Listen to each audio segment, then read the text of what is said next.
Market analysis की video में स्वागत है। तो देखते हैं किस तरह से क्या पोजीशन बना है। तो आज का पोजीशन देखते हैं। सबसे पहले इंडेक्स फ्यूचर का देखते हैं। इंडेक्स फ्यूचर में ये और लॉन्ग हो रहा है, क्या बात है। और यहाँ पे डीआई का पोजीशन कोई चेंजिंग नहीं, लेकिन एफआई जो है ना यहाँ पे न्यूट्रल सा है। न्यूट्रल सा है तो दिस इज रॉन्ग, है ना, ये नहीं होना चाहिए। प्रो का पोजीशन यहाँ पे थोड़ा सा शॉर्ट बढ़ रहा है। तो आज जो मैं कल बोल रहा था कि प्रो को पेला जाएगा, तो वो पेला ही गया वो अच्छी तरह से। ठीक, तो इंडेक्स में देखते हैं। इंडेक्स ऑप्शन में कॉल का जो क्लाइंट का जो पोजीशन है यहाँ पे जो है इसके शॉर्ट कवर होते हुए दिख रहे हैं और लॉन्ग भी कवर हो, यानी आलू प्रॉफिट है, एक में लॉस तो एक में प्रॉफिट। और एफआईएस का पोजीशन जो था यहाँ पे लॉन्ग थोड़ा सा बढ़ता हुआ दिख रहा है। यहाँ पे शॉर्ट बढ़ता हुआ दिख रहा है, यहाँ पे लॉन्ग बढ़ता हुआ दिख रहा है। ठीक है, प्रो का जो पोजीशन होता है, प्रो का पोजीशन यहाँ पे क्लोज शॉर्ट होता हुआ दिख रहा है कॉल के साइड, इसको पहले गए हैं और स्लाइटली एड लॉन्ग हुआ है। तो इससे कुछ है ना, यहाँ पे शॉर्ट ऐड किया है, तो पता नहीं वो क्या है, हो सके जुगलबंदी किया होगा एफआईएस के साथ। और 2 दिन थोड़ा सा प्रो का होने, मतलब डेज माइट भी पॉसिबिलिटी, कारण कि कल हो सके वोलेटाइल हो। हम लोग एनालिसिस करते हैं तो इस तरह से इसके पोजीशन थोड़े दिख रहे हैं। और ऐसा हो सकता है कि प्रो का जो है ना, ऐसा फीलिंग आ रहा है कि वो यहाँ पे यम पैटर्न बनाएगा, बराबर ना। प्रो ऐसा सोच रहा है, इस कारण से इसके शॉर्ट पोजीशन यहाँ पे आप देख सकते हैं। और यहाँ पे पुट में देखते हैं, तो पुट में यहाँ पे क्लाइंट का पोजीशन शॉर्ट से भी घटा है। ठीक, इसने पुट लॉन्ग में किया है, तो यहाँ पे 1,36,000 इसके जो है ना लॉन्ग यहाँ पे घटे हैं, यहाँ पे लॉन्ग बढ़े हैं। ठीक है, अच्छा खासा वॉल्यूम है यहाँ पे। तो कल एक मोस्ट प्रोबेबिलिटी है कि मार्केट फिर से ऊपर ही जाए, लेकिन इसकी चाल कुछ अजब सा ही है। बट नेट बेस पे इसके जो शॉर्ट हैं अब यहाँ पे 95, यहाँ पे प्रॉफिट बुक किया है, यहाँ पे इसके प्रॉफिट चल रहे हैं, क्लोज शॉर्ट स्लाइटली हुआ है। तो कल का मार्केट देखना पड़ेगा, ऑप्शन चेन ही क्लियर करेगा मनी फ्लो क्या है। एफआईएस का पोजीशन यहाँ पे देखोगे तो एफआईएस का पोजीशन 1,91,000 से यहाँ पे भी पुट लॉन्ग है, यहाँ पे ये भी लॉन्ग है, यहाँ पे ये भी लॉन्ग है। तो मैं मानता हूँ कि कुछ इसके जो शॉर्ट पोजीशन है यहाँ पे कुछ हेज होंगे।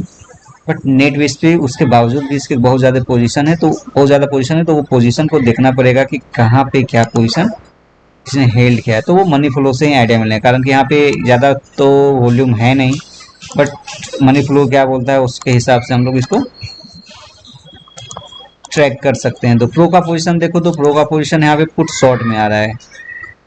ठीक है, तो यहाँ से मैं ओवरऑल अभी स्टॉक फ्यूचर का मैं बिना देखे हुए बोल सकता हूँ कि कल जो है ना वोलेटाइल मार्केट की प्रोबेबिलिटी बन रही है, ऊपर भी जाएगी और नीचे भी आएगी, है ना। क्या आज ऊपर नीचे दोनों साइड हुआ है? 1 मिनट में देख लो। नीचे तो हुआ है नो डाउट, लेकिन उसके बाद का नीचे आ गया इस तरह से। हाँ, तो फिर एक तो निकलने का चांस दिया है यहाँ पे। अच्छा, प्रॉफिट उठ के अच्छा खासा यहाँ पे हुआ है। ठीक है, देखते हैं। स्टॉक फ्यूचर को देख के लगता है क्लाइंट ऊपर जा रहा है, क्या बात है। यहाँ पे कुछ डीआई का है पोजीशन नहीं, यहाँ पे जो लॉन्ग था, लॉन्ग अभी तक कल क्या था, लॉन्ग और शॉर्ट दोनों था ना, थोड़े शॉर्ट से कवर हुए हैं, यहाँ पे लॉन्ग अभी तक सस्टेन कर रहा है। कल जैसे आज जैसे गैप अप खुला, गैप डाउन खुला तो ऊपर गया ना, कल यदि गैप अप खुला तो नीचे आएगा। यस, ठीक। तो फिर प्रोबेबिलिटी यहाँ पे यही कि कल वोलेटाइल मार्केट होकर प्रीमियम इंडिकेटर का पॉसिबिलिटी है। चलो हम लोग आ जाते हैं मनी फ्लो पे। मनी फ्लो पे क्या हुआ है ना, यहाँ पे प्राइस का क्रैश, ठीक है, नेग्लिजिबल बाइंग है। और मनी फ्लो में यहाँ पे क्या है, यहाँ पे 110 का है सेलिंग, यहाँ पे 6,000 का बाइंग है। क्या बात है भाई, हिडन बाइंग कहाँ पे हुआ है? पुट साइड कवर,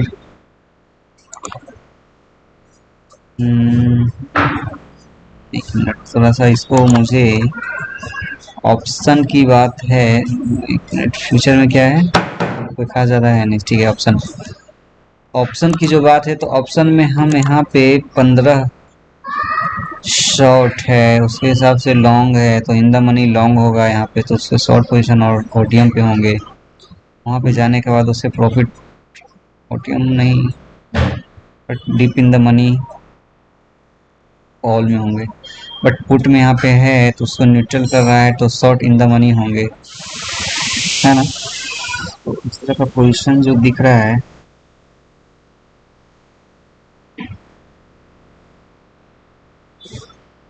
ओवरऑल मुझे यहाँ पे ऑप्शन चेन में देखता हूँ, उसके बाद ही आइडिया निकल सकता है कि क्या है।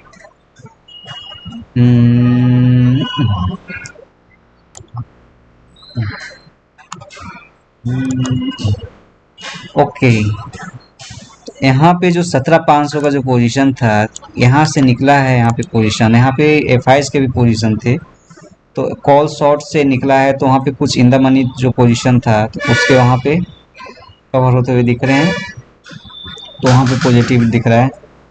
और यहाँ पे जो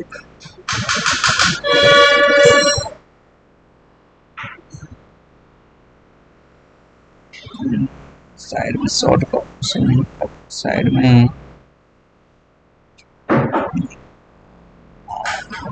हाँ, यहाँ पे यदि जो कुछ लॉन्ग के पोजीशन थे वो कवर होते हुए दिखे, तो इस कारण से दोनों साइड से जो है इसका पोजीशन, और यहाँ से भी कुछ थोड़े बहुत पोजीशन, ये तो एफ के थोड़े बहुत ऊपर के पोजीशन होंगे। ऊपर के लेवल पे यदि मैं देखूं तो कॉल से कौन निकला है, यहाँ पे ये निकला है, सॉरी एफ प्रो, ये दोनों निकले हैं, तो और थोड़े बहुत जो यहाँ से निकले इन द मनी में, यहाँ पे एफ के भी पोजीशन है, बट यहाँ पे आप देखो उसकी 17,000 जो पोजीशन आए हैं, ये कहीं ना कहीं लॉन्ग किया गया है एफ के द्वारा, और ये एफ का लॉन्ग जो है, कल यही सिनेरियो बन रहा है कि मार्केट गैप अप खुलेगी, उसके बाद फिर मार्केट प्रॉफिट बुक करेगी, तो प्रॉफिट बुक का सिनेरियो ऐसा बन सकता है कि आफ्टर लंच वो आए, बराबर, तो ये सिनेरियो बन सकता है। और यहाँ पे यदि मैं देखूं तो यहाँ पे शॉर्ट पोजीशन 19,000, 4,000, 14, 14, 13, 19, 19, 19, 29, ठीक। यहाँ पे कुछ जो पोजीशन है, एक्सचेंजिंग ऑफ हैंड भी हुआ है यहाँ पे कुछ, तो एक चांसेस यही है कि जो एक्सचेंजिंग ऑफ हैंड हुआ है तो कुछ इसके ओटीएम में जो लॉन्ग हैं इन द मनी में, कुछ इसके एटीएम पे शॉर्ट हैं, यहाँ पे शॉर्ट हैं, तो ये सब शॉर्ट कहीं ना कहीं प्रॉफिट बुक करेगा गैप अप खुलने के बाद, तो उसके बाद मार्केट थोड़ा सा नीचे आ सकती है। तो फर्स्ट ट्रिगर जो यहाँ पे हो रहा है, ये तीनों रेसिस्टेंट की तरह काम करने वाली है, तो ये पोजीशन नो डाउट बचाना प्रो के लिए बहुत ज़्यादा जरूरी है, तो प्रो तो जरूरी है ही, और एफ भी वहाँ पे यदि फ़ायदा उठाएगा, पहले वो लॉस देगा, उसके बाद वो फ़ायदा उठाएगा, वहाँ पे जो थोड़े पोजीशन बनेंगे, और उसके बाद लंच के बाद फिर नीचे लाएगा। तो ओवरऑल ये जो सिनेरियो दिख रहा है कि कल यदि गैप अप खुलता है 800 के अराउंड, नहीं 800 नहीं, 750 के अराउंड खुलता है, तो मार्केट 800 के राउंड वंडर कर सकता है, यदि 700 से 800 के बीच में कहीं भी खुलता है तो मार्केट जो है ना 800 का एक रेसिस्टेंट खाएगा, और रेसिस्टेंट खा के फिर वो मार्केट आफ्टर लंच फिर नीचे लाएगा, तो एक सिनेरियो ये बन रहा है। तो नीचे कितना तक जो ओपन हुआ है, जो आज का क्लोज है, उसके अराउंड ही, ज़्यादा नहीं। चलो ठीक है, अब हम लोग क्या कर सकते हैं, बैंक निफ्टी, बैंक निफ्टी क्या कर सकता है, bank Nifty, bank Nifty, bank Nifty, bank Nifty 500 यहाँ पे भी इन द मनी में कुछ उसके शॉर्ट पोजीशन रखे हैं, इस कारण से पॉजिटिव बाइंग, यहाँ पे कुछ शॉर्ट आ रहे हैं, ये पॉजिटिव है।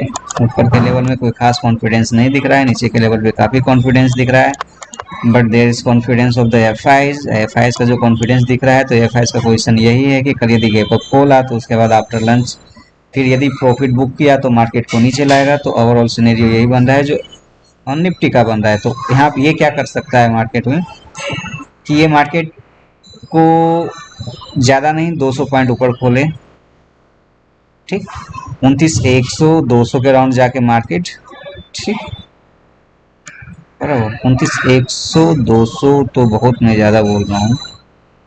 यदि ये जाएगा तो ये कवर होता हुआ दिखेगा, ये पोजीशन 29,000 जो है ना, 29,000 में कवर होता हुआ दिखेगा। तो फिर मार्केट को कैसे एडजस्ट किया जा सकता है? मार्केट को एडजस्ट तभी किया जा सकता है एफ आई मतलब ये थोड़ा सा रेंज में खुले, है ना। तो यही है कि मार्केट में दोनों सिनेरियो बन रहा है। अब हम आ जाते हैं प्राइस एक्शन पे। प्राइस एक्शन के अनुसार और जो सिनेरियो वहाँ पे एफ के जो पोजीशन हैं और इस तरह का जो ऑप्शन चेन है, उस हिसाब से मैं बता रहा हूँ कि यदि ये मार्केट यहाँ पे खुलती है तो मार्केट यहाँ तक आएगी, यहाँ से रेसिस्टेंट खाएगी आफ्टर लंच, लेकिन आफ्टर लंच के बाद वो फिर नीचे आएगी। ठीक, ये निफ्टी का मुझे दिख रहा है। बट बैंक निफ्टी मुझे उल्टा दिख रहा है। तो बैंक निफ्टी क्या कर सकता है वो हम देख लेते हैं। बैंक निफ्टी ऑलरेडी ये जो है ना फिल किया है, तो एक यही है इसके पास कि 38,200 के ऊपर मार्केट नहीं जाना चाहिए, यहाँ पे ही गेम खेलना चाहिए बैंक निफ्टी को, और फिर आफ्टर लंच जो है ना वो नीचे लाए। ये ओवरऑल एक सिनेरियो में बता रहा हूँ, पहला सिनेरियो। सेकेंड सिनेरियो क्या है, निफ्टी भी कर सकता है कि निफ्टी गैप अप खुले, नीचे आए, यहाँ पे सपोर्ट बनाए, बराबर ना, और यहाँ पे वंडर करते रहे आफ्टर लंच। फिर उसको डिसीजन लेना है कि इसको ब्रेक करके एक जो रेंज है, रेंज को ब्रेक करके ऊपर जाए या फिर नीचे आए। एक सिनेरियो ये बन सकता है। सेम सिनेरियो बैंक निफ्टी का भी बन सकता है कि ये यहाँ पे गैप अप खोले, इस रेंज में ही काम करे, बराबर ना, जो कि बैंक निफ्टी में ऑलरेडी मैं वो बता चुका हूँ, उस रेंज में ही काम करे, उसके बाद ऊपर जाना है तो ऊपर जाए, फिर नीचे आना। तो वो सिनेरियो इस तरह से, दोनों सिनेरियो जो मैं बोल रहा हूँ, खैर बैंक निफ्टी के लिए तो वही सिनेरियो हो गया और निफ्टी के लिए वो दो सिनेरियो बन सकता है। ठीक है, तो ये चीज़ें। तो कल क्या किया जा सकता है कि यदि फ्लैट ओपन हुई तो क्या, फ्लैट ओपन हुई किसी तरह से तो मार्केट ये स्ट्रगल करेगा, ये एरिया जो है ना स्ट्रगल करेगा। ठीक, तो ये चीज़ें दिख रही है जो कि फ्लैट खुलने के बाद स्ट्रगल करेगा, आफ्टर लंच फिर ऊपर जा सकता है या फिर नीचे आए, वो अलग बात है। बट गैप अप खुले तो क्या, गैप अप के लिए तो मैंने बोला कि रेंज में काम करना चाहिए। और गैप डाउन खुली तो क्या, गैप डाउन खुली तो ये जो बायर आए हैं ना, ये ट्रैप होते हुए दिखेंगे, भले ही एफ आईज हो, बट वो पोजीशन एक बार यहाँ पे लाएंगे और वो पोजीशन जो है क्या बनने वाला है, यहाँ पे यदि गैप डाउन खुला तो पोजीशन यहाँ पे लाने के बाद अपना पोजीशन फिर से वो नीचे की तरफ ही लाएंगे, है ना। तो ये चीज़ें हैं कि कल यदि गैप डाउन खुला तो ये निगेटिव ही रहने वाला है ना। तो ये चीज़ें हैं। बट ये यदि गैप डाउन खुली मार्केट तो क्या वो निगेटिव कंटिन्यू रह सकता है, ये भी सोचने वाली बात है। नहीं, वो निगेटिव कंटिन्यू नहीं रह सकता है। यहाँ पे वो ये अपना एक जो है इसका रेंज वो लाएगा, उसके बाद फिर मार्केट आफ्टर लंच हो सके फिर यहाँ पे ही क्लोज करे। मॉर्निंग में भी यहाँ पे ला के नीचे लाए, फिर आफ्टर लंच फिर यहाँ पे ला के क्लोज करे। तो इस तरह का पैटर्न हो सके कल आपको गैप डाउन में दिखे। तो ठीक है, गैप डाउन में आप थोड़ा सा संभल के ही करना ट्रेड, है ना। दोनों में यही सिनेरियो दिख रहा है। तो ठीक है, तो फ्रेंड इतना ही था। Thank you.